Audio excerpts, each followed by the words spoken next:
Hello, this is Jamie, and this is Supplierity News. Today we will be discussing the supplier diversity news for March 28th, 2021. As always, if you like the video, please subscribe, leave a comment, also leave a like, it'll help with the algorithm, and share it with other people who you think may be interested in this type of news. Okay, so for today, we're going to talk about a lot of supplier diversity news. Four pieces this time, which is probably the most we've ever had. There will be a couple of there will be a couple of controversial issues. Now, I just want to kind of start off by saying, don't mean to be controversial here. Mostly just going to talk about the facts. It's not trying to give an opinion on these pieces. Just want to make sure that everybody's informed about what's going on.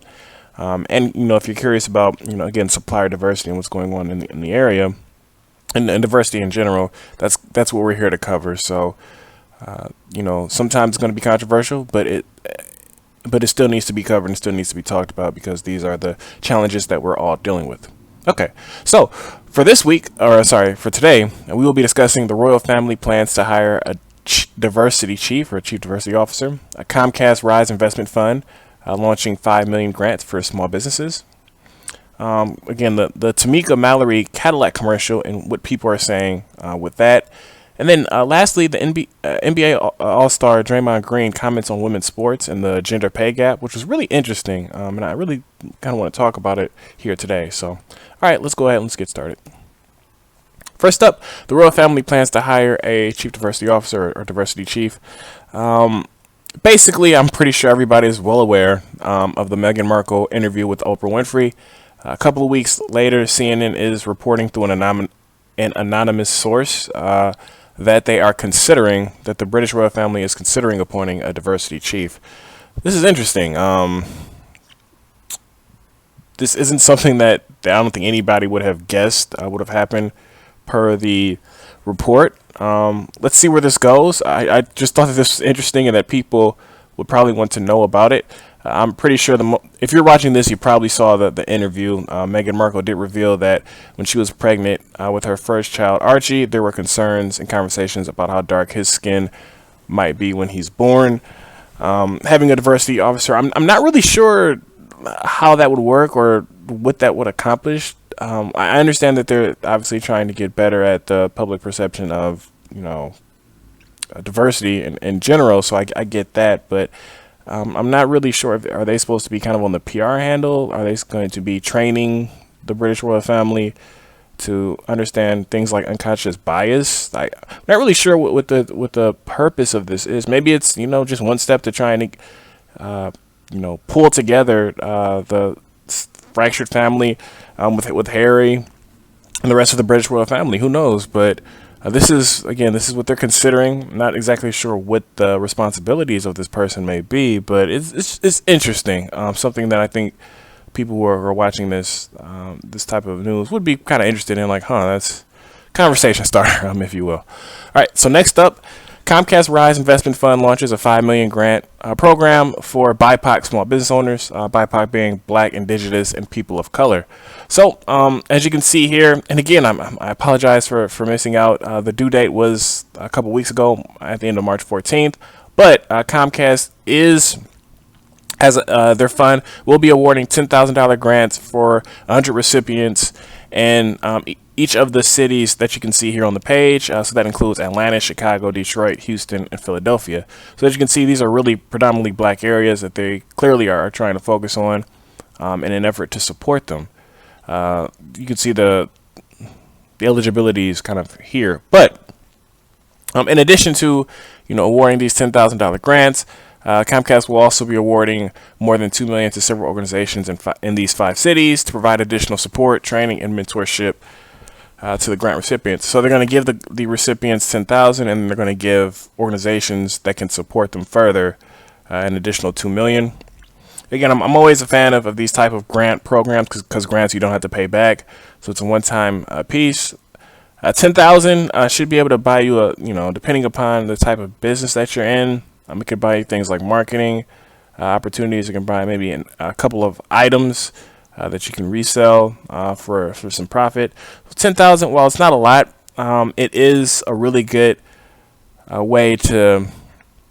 I can really see this kind of as the kind of indirect type of purchases where it's like that marketing piece and things like that, accounting things like that, where you don't have to worry about those pieces, and it'll give you an opportunity to really push your business further to different markets, especially if you have a plan to expand on some type of marketing plan. It could be a pretty good opportunity. But this is it's always good. Again, $10,000 grant, opening up your network. Never bad to have that on your resume. You just got a Comcast investment. I guarantee a lot of people are going to take you a lot more serious if you can push that as well. So really good opportunities if you tell the story the appropriate way. Okay, now here's where we're going to get a little bit controversial. Once again, just going to be stating the facts here as we know them, and then kind of go from there. So after Cadillac Commercial, I saw this really interesting question on social media where they asked, is Tamika Mallory an activist or an influencer? So Tamika Mallory is, she states that she is an activist. Her goal is, to, in addition to promote black issues, obviously push them towards where, black people are getting justice for the challenges that they're facing, as well as providing, opportunities to increase things, such as like wealth and, status in America, things like that. Now, she has recently been criticized for a commercial that she appeared in for Cadillac, which I will leave a link to that commercial, and I will let you be the judge. So she has her critics, and for today, I've posted the people who have defended her. Right. So rapper and Until Freedom co-founder Masani just kind of describes white supremacy and its global, well, not global reach, but it's global reach, and how in order to dismantle it, you do need funding, right? In addition, Felicia Davis, another, activist as well, building initiative and founder of HBCU Green Fund, also supported. And the main piece here is that people are saying, hey, look, activism is well and good, but you do need a day job, right? And maybe not necessarily a day job, but you do need some way where you're pulling in money so that you can continue to fight the good fight for black issues. Now, obviously, the big piece people are going to take a look at is, well, in the 60s, and 70s, would they have done this? Would they have taken a commercial like this? Pros and cons there. It is a fact that, organizations in the 60s and 70s were getting outside funding in order to support their daily activities and again, to fight the good fight. So, in addition, like that was, 50, 60 years ago. Making that one-to-one comparison is just really hard to do. The commercial and, teaming with Cadillac does come at the promotion, I should say, or posting of it does come at a uniquely challenging time, simply because Tamika Mallory was criticized a week or two ago about potentially profiting from this. And again, this is just a fact. I'm just listing the facts here. So to have this hit right after that criticism that did explode throughout the internet, and especially in the black community, is a tough timing.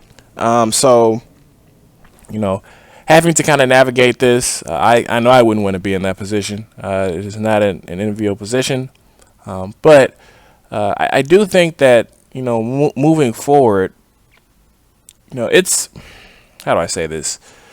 It's necessary to, especially right now, to really promote exactly how you're benefiting these communities that you're trying to serve. I do think.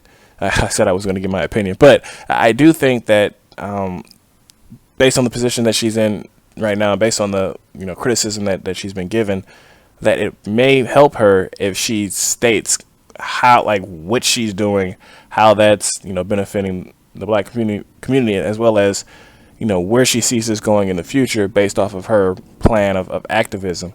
And again, I say this to everyone, all organizations, people, whoever, if you're going to be in this type of public arena and you're going to be collecting this type of funding, and you're positioning yourself to promote and assist these type of communities, these communities deserve a plan. Regardless of who you are or what organization you are, they deserve to say, hey, like, hey, if you're going to invest $5 million, this is where the $5 million is going. This is the criteria in order to get this $5 million if you're a small business or a person, etc. And I believe that, you know, it's only fair that I state the same thing here. Now, obviously, they have, you know, ideas and promotions in terms of what they're trying to do and things like that. But, you know, typically when you're in this type of criticism, the best plan is just to show your resume and say, hey, this is what we've been doing. Even if you've done it before, sometimes it's necessary to show it again to kind of show what you're doing. I think the intention was you know, well placed. Obviously, I'm not going to criticize the intention. Obviously, they're connecting with Cadillac in an effort to, you know, push forward the agenda of black women and making them leaders and giving them more opportunities. You can never criticize the intent, but sometimes execution and timing, if you don't do it right, especially in the climate that we're at today, you open yourself up to heavy criticism. And unfortunately for Tamika Mallory, that's where she finds herself. So we're going to continue to follow this and see kind of where it leads. But that is, you know, what's going on with this piece right now. Right. The last piece, NBA star Draymond Green comments on women's sports. Now, for those who are new to the scene when it comes to the NBA, Draymond Green is known to comment.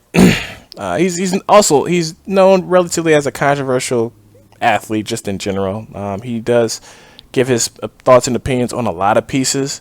Recently, a couple of weeks ago, he actually gave his thoughts on NBA players and their relationship with, you know, different teams and the NBA at large, and the relationship with just the media and things, and how they're treated, and, you know, how it's unfair to them. So he's constantly giving his thoughts on things, and this is one of the pieces. This is pretty interesting because, as you can see in the last couple of recent weeks, because the NCAA tournament is going on, there has been talk about the women's tournament and its lack of funding versus the men's tournament. Right. So, as you can see in a lengthy post, NBA star Draymond Green commented on women's sports and the gender pay gap.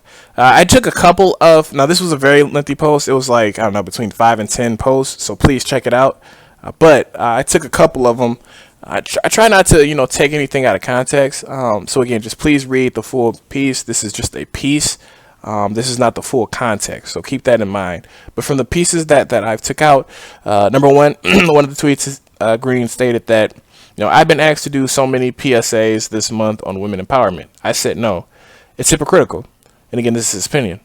Because these same companies that are telling women empowerment are not putting their money where their mouth is. Call on these companies to support y'all. And he's talking to women.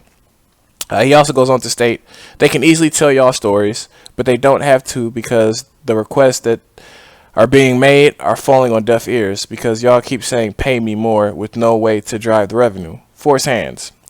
Page number 1, pick 2021. So basically what Green is saying is, I mean, again, to the first point, or companies keep asking him to make statements about women empowerment. He's saying no, because he feels that the companies should be doing more to promote women empowerment themselves, put their money where their mouth is, maybe sponsor more, you know, women leagues, things like that, etc. In response to that, women's soccer star Megan Rapinoe responded that, you know, respectfully, and this is to Draymond's last actually comment that I showed in the third note there. Respectfully, do you really think we haven't been out here asking for more investment, more resources, more storytelling, more branding and marketing dollars, et cetera, et cetera? So, you know, everything that Draymond Green is saying, basically Megan Rapinoe came out and said, we've been doing that, and it's not working.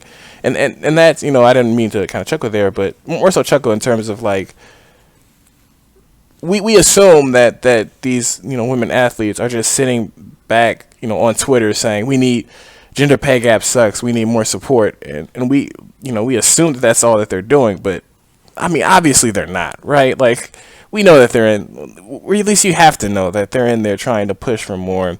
I know, I can't remember how many years ago it was, but the last time women's soccer, for example, when they won, you know, the gold medal, and then all the viewership numbers kind of came out especially in the country of America, and they tried to use that to push to, you know, get more pay, get more investment.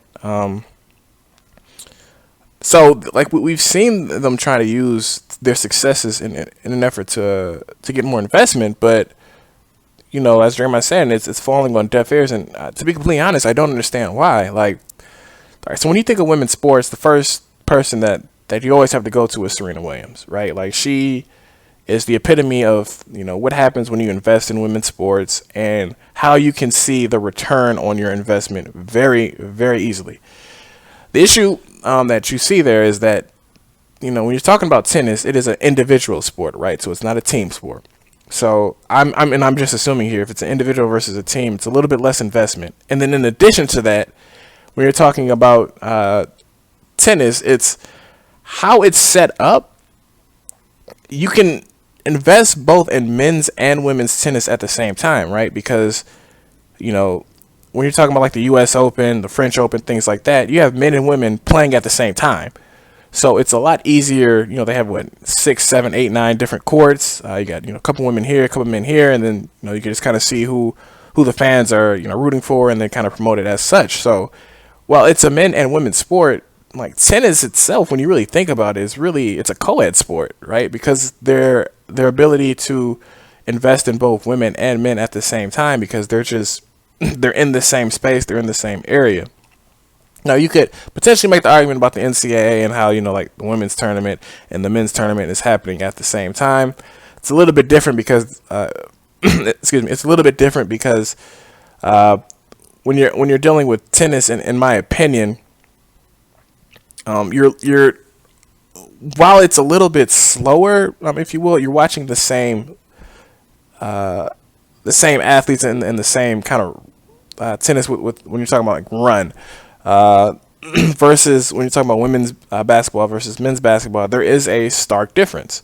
While not as much of a difference with tennis. In addition, tennis also promotes people by their country, right? So Serena Williams is American, so it's easier to get behind her as an American versus if she's playing other women from other countries versus WNBA, or I'm sorry, women's NCAA, men's NCAA. Bulk of these teams are from America. Bulk of it's more locally based in terms of who you support. It's a little bit different, right? It's a lot easier to get a country behind somebody in terms of viewership than the city of Atlanta or Chicago or Detroit behind this one school and watching them push themselves. So it's always going to be a little bit different from that. With that being said, moving back to the team's aspect of it. So again, tennis kind of proves that you can invest in women's sports and you can get a return. When it comes to teams, like the one piece that I've never understood is why there hasn't been a huge investment in women's soccer, right? Because every 4 years or every 2, 3, 4 years when they have the women's FIFA women's championship, and then they also have the Olympics. Their viewership in America, let me specify, in America, the viewership of women's soccer is always larger than the viewership in men's soccer, football, wherever you're from. So why they haven't decided to invest heavily to try to get a national type of league? Again, I do know they have the National Women's Soccer League, but it's not getting the support that you would expect based off of the viewership that they know that they can get. So that is one thing that for Draymond's pushing, like, hey, you guys need to push for more investment from these companies, and Megan Rapinoe's, hey, we've been trying. That is one thing that I just never understood. Like, why hasn't there been a huge investment in this league to try to get it to where it could be? I don't know. I don't know the argument against it. Well, yeah, I do. Because you could potentially lose a lot of money if it fails. I get that. But again, based off of what we know, like if the Major League Soccer, which is the men's league, if that's getting some traction, and we know that their viewership on a global scale when it's in the country of America is a lot lower than the women's, then that should be some type of argument to at least try, and I don't understand why that isn't. But so it's unfortunate. So I'm going to pause here because I can kind of go on this rant all day. If you're interested, more about this kind of women's sports and Draymond Green, things like that, what we could potentially do, let me know. Definitely leave your feedback. These are things that I would, gladly talk about more. I'll even go more in depth in terms of like, let's talk about the revenue breakdown, viewership. Let's get these numbers to kind of see exactly where we're at compared to things like a successful women's sports like tennis, to see where we're at and see if it's even possible. But that's up to you guys. If you're interested, definitely let me know. Leave a comment. With that being said, as always, thank you so much for your consistent support. Taking a look at these videos. Please don't forget to subscribe. Again, leave a comment, like the video, and if you think other people are interested in this type of content, don't be afraid to share the video. With that being said, thank you so much for your time, and have a great day.